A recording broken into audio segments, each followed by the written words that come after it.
चलिए जी, तो class 7 chapter 7 video का पार्ट दूसरा। हमने अभी तक देखिए क्या पढ़ा था। अभी तक एक ही पार्ट हुआ था इसका। उसमें हमने कॉन्ग्रुएंसी और सिमिलैरिटी के बारे में अंतर जाना था। ठीक है, कॉन्ग्रुएंसी क्या होती है, सिमिलैरिटी क्या होती है, ये सारी बातें हम कर चुके हैं वीडियो के पार्ट 1 में। पार्ट 2 में हम थोड़ा सा आगे बढ़ेंगे। पेज नंबर 134 NCERT जो आपका अगला टॉपिक है वो है कॉन्ग्रुएंसी एमंग लाइन सेगमेंट्स। ठीक है, एक बात समझिए, अगर आपने पहला पार्ट वीडियो का देखा है और कॉन्ग्रुएंसी और सिमिलैरिटी में अंतर को समझा है तो ये बात आप बिल्कुल आसानी से समझ जाएंगे कि अगर मान लीजिए दो लाइन है AB PQ, दो लाइन है, हम पूछें क्या ये जो दो लाइन है वो कॉन्ग्रुएंट होंगे या सिमिलर होंगे, तो ऐसा है, कोई स्टूडेंट कह सकता है कि सर ये वाली लाइन बड़ी है थोड़ी, ये वाली लाइन छोटी है, इसको इसके ऊपर रखेंगे तो ये वाली लाइन इस लाइन को पूरा ढक नहीं पाएगा, तो ये दोनों जो है कॉन्ग्रुएंट तो नहीं होंगे लेकिन सिमिलर होंगे, क्योंकि इनका जो स्ट्रक्चर है वो एक ही है, साइज में अंतर है लेकिन शेप में अंतर नहीं है। तो भैया मैं ये कहूँगा कि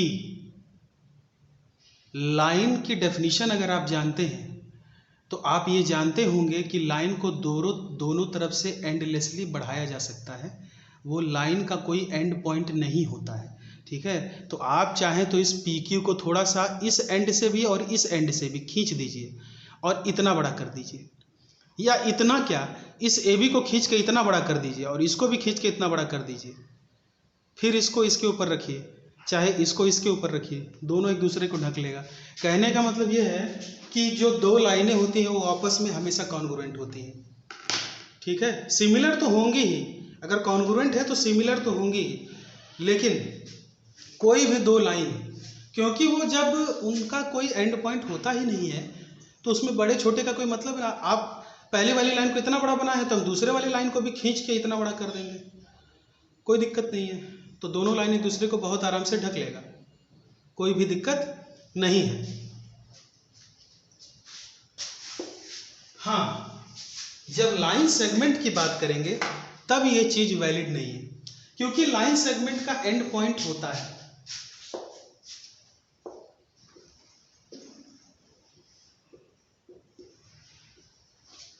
हमने इन दोनों लाइन सेगमेंट में एरो नहीं लगाया है, एरो, दोनों एंड पॉइंट पे एरो नहीं लगाया। इसका मतलब ये है कि ये भी एंड पॉइंट है, ये भी एंड पॉइंट है, ये भी एंड पॉइंट है, ये भी एंड पॉइंट है, मतलब कि ये दोनों लाइन सेगमेंट है। ऊपर वाला है लाइन सेगमेंट PQ और नीचे वाला है लाइन सेगमेंट AB। ठीक है,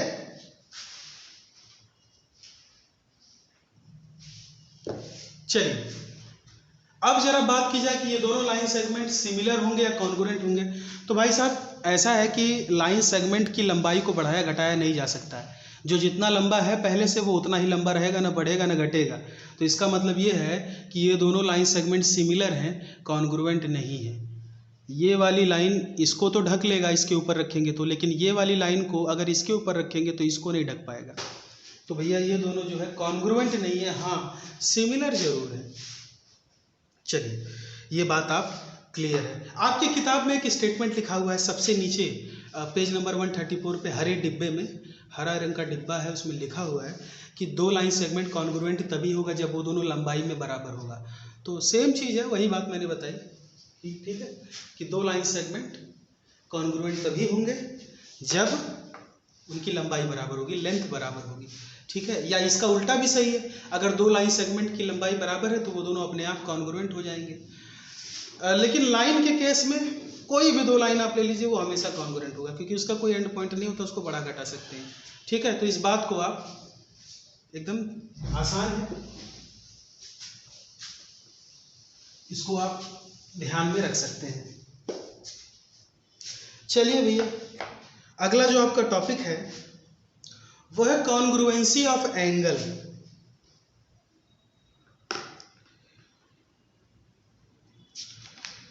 आई थिंक, हाँ ठीक है, कॉन्ग्रुएंसी ऑफ एंगल, पेज 135 पे। तो ऐसा है, कोई दो एंगल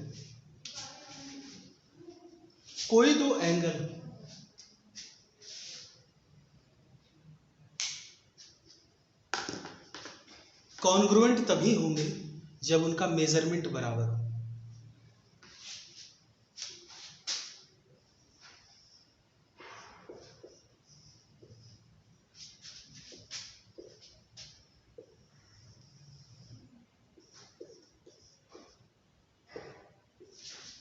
ये दो एंगल है साहब, एक एंगल थोड़ा 40 डिग्री का है, ये मैंने थोड़ा सा गलत बना दिया, 40 डिग्री का है, तो थोड़ा सा इसको मुंह कम खुला होना चाहिए इससे।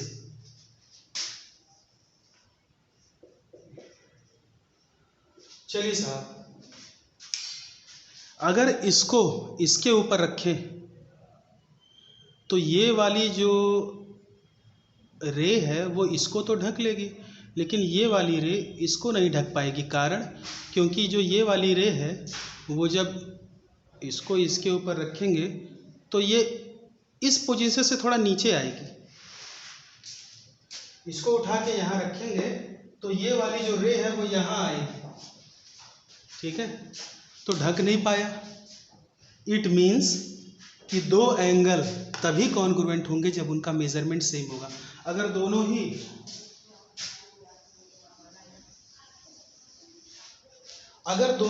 40 डिग्री के होते, अगर दोनों ही 40 डिग्री के होते, ठीक है, दोनों ही 40 डिग्री के होते, तो चाहे इसको इसके ऊपर रखो चाहे इसको इसके ऊपर रखो, ये रे इसको ढक लेता, ये रे इसको ढक लेता, ठीक है। तो दो एंगल तभी कॉन्ग्रुएंट होंगे जब उनका मेजरमेंट सेम होगा। अब एक बार एक बच्चे ने मुझसे प्रश्न पूछा कि सर,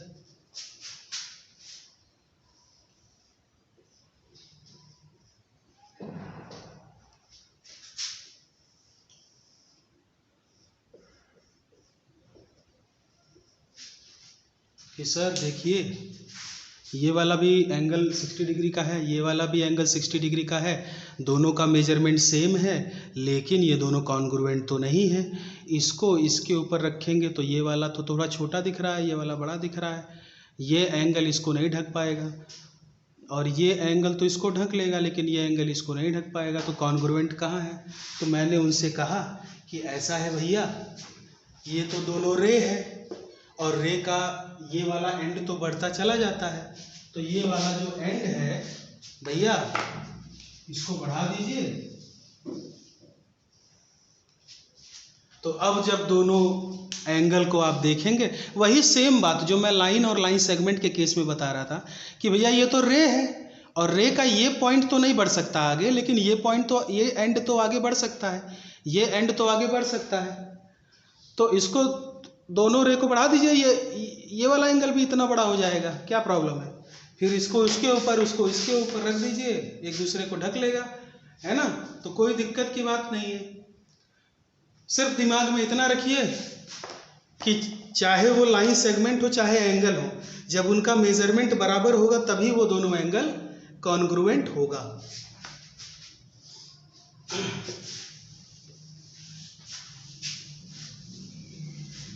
चलिए,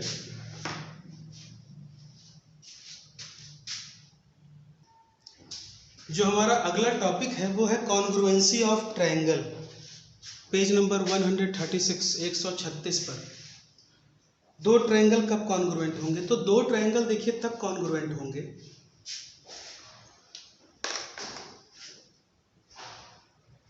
जब उन दोनों ट्रायंगल का शेप एंड साइज इक्वल हो, शेप भी इक्वल हो, साइज भी इक्वल हो। मतलब कि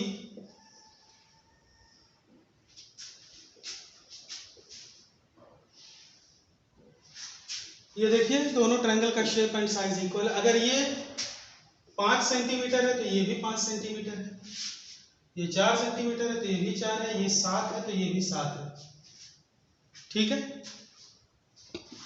कहने का मतलब ये है इसका करिस्पॉन्डिंग साइड इसके करिस्पॉन्डिंग साइड के बराबर है, इसका करिस्पॉन्डिंग साइड इसके करिस्पॉन्डिंग साइड के बराबर है, इसका करिस्पॉन्डिंग साइड इसके करिस्पॉन्डिंग साइड के बराबर है। ये दोनों ट्रायंगल एक दूसरे को ढक लेगा। मैंने पार्ट 1 में आपको बताया था कि ट्रायंगल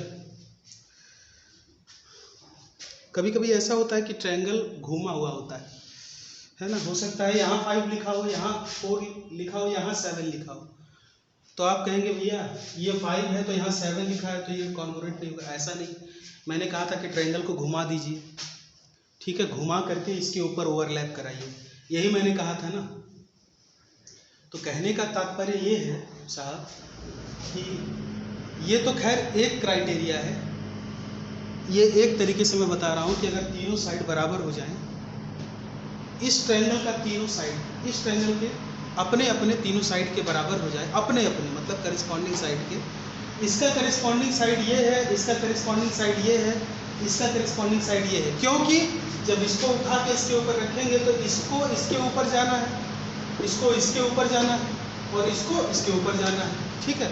तो करिस्पॉन्डिंग वर्ड से कंफ्यूज मत होइएगा, बहुत बच्चे कंफ्यूज जाते हैं। करिस्पॉन्डिंग मतलब जिसके जिसके ऊपर जाना है, ठीक है। तो तीनों साइड्स अगर इसके करिस्पॉन्डिंग तीनों साइड के बराबर हो जाते हैं भैया, तो हम कहते हैं कि दोनों ट्रायंगल आपस में कॉन्ग्रुएंट हैं। अब इनको लिखने का तरीका भी सीख लीजिए। A B C P Q R, तीनों ट्रायंगल के तीनों वर्टेक्स दोनों ट्रायंगल के जो तीनों वर्टेक्स हैं उनका नाम दे दिया। आप लिखेंगे triangle A B C is congruent, ये कॉन्ग्रुएंट का साइन है, is congruent to triangle P Q R. मैंने नाम लिखना पार्ट 1 में भी बताया था, उसमें बताया था कि ऑर्डर बहुत महत्वपूर्ण है, ऑर्डर को बहुत ध्यान दीजिएगा, ठीक है। खैर आगे ये आएगा, आगे जब मैं इसको बताऊंगा एक्सरसाइज 7.1 के आगे का टॉपिक, ठीक है। तो कॉन्ग्रुएंसी ऑफ ट्रायंगल में बहुत सारी चीज़ें हैं, ठीक है। कई सारी ऐसी क्राइटेरिया होती है जिसके तहत ट्रायंगल कॉन्ग्रुएंट हो जाता है, मतलब पता करने का तरीका कि कॉन्ग्रुएंट कब होगा कब नहीं, उसको क्राइटेरिया कहते हैं, है ना।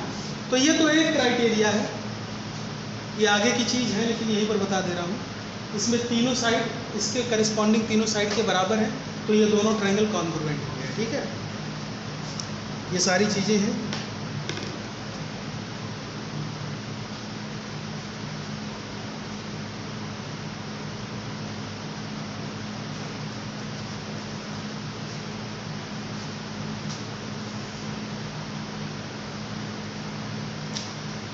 ऐसा है कि एक चीज़ देखिएगा, आपकी किताब में कहीं कहीं ऐसे लिखा हुआ है,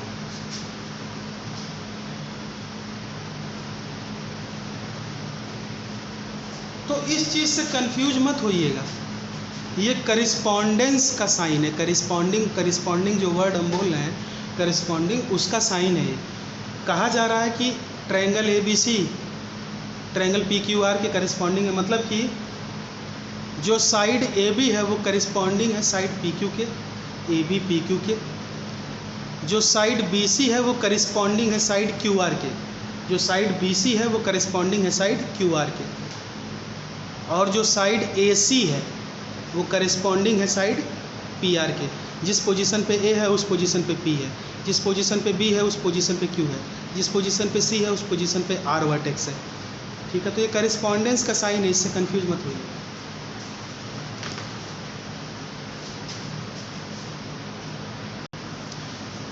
चलिए तो आपको एक काम करता हूँ, एक्सरसाइज 7.1 का क्वेश्चन नंबर 3 बता देता हूँ।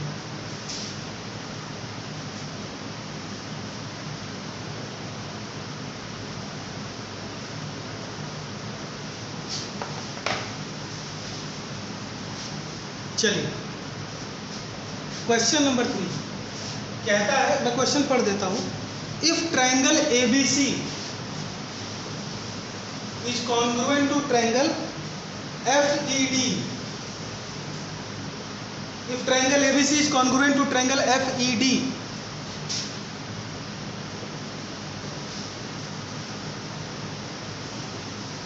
ठीक है। Under the correspondence A B C correspondence to F E D. Confuse मत होना, ये कोई बहुत खास बात नहीं, अभी मैं बता देता हूँ डिटेल में, ठीक है। Right all the corresponding congruent part of the triangle. देखो ऐसा है, पहले ही बोल दिया कि ट्रायंगल कॉन्ग्रुएंट है, ट्रायंगल को कॉन्ग्रुएंट पहले ही बोल दिया है, ठीक है।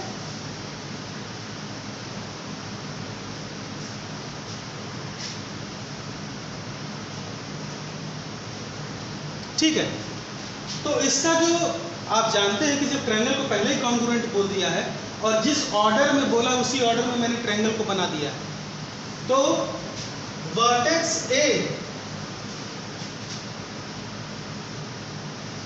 करेस्पॉन्डिंग वर्टेक्स, वर्टेक्स ए करेस्पॉन्डिंग है किसके, एफ के, कॉमा लगा के लिखते जाइए। वर्टेक्स बी किसके करेस्पॉन्डिंग है, वर्टेक्स को हम एक सिंगल लेटर से दिखाते हैं, आपको पता है, वर्टेक्स ई के, और वर्टेक्स सी करेस्पॉन्डिंग है वर्टेक्स डी के, ऐसा ही लिखा जाता है। ये करेस्पॉन्डेंस का साइन है, तो कंफ्यूज मत होना। आप चाहें, देखिए कोई बड़ी बात नहीं, आप चाहें तो ये साइन ना लगा करके सीधा लिखिए vertex A and vertex F एक पेयर में, एक पेयर में वर्टेक्स बी एंड वर्टेक्स ई लिखिए, ठीक है। आप चाहें तो एंड लगा के भी लिख सकते हैं। मैंने आपको ये बताना था कि ये साइन से कंफ्यूज मत होना, ठीक है, वो करेस्पॉन्डेंस का साइन है। चलिए, अभी ये पूरा नहीं हुआ क्वेश्चन, सारे करेस्पॉन्डिंग चीज़ें लिखनी थी ना, तो अभी तो केवल वर्टेक्स के बारे में लिखे हैं, अभी आपको एंगल के बारे में भी लिखना है। तो करेस्पॉन्डिंग एंगल, कौन कौन सा एंगल करेस्पॉन्डिंग है, एंगल ए चढ़ेगा एंगल एफ के ऊपर, तो एंगल ए और एंगल एफ करेस्पॉन्डिंग है, तो angle A and angle F. और बताइए angle B and angle E, और angle C and angle D, ठीक है। ए और एफ करेस्पॉन्डिंग है, बी और ई करेस्पॉन्डिंग है, और सी और डी करेस्पॉन्डिंग है, ठीक है। एंगल हो गया, वर्टेक्स हो गया, अभी साइड के बारे में भी तो लिखना है। आइए साइड के बारे में भी लिख लेते हैं।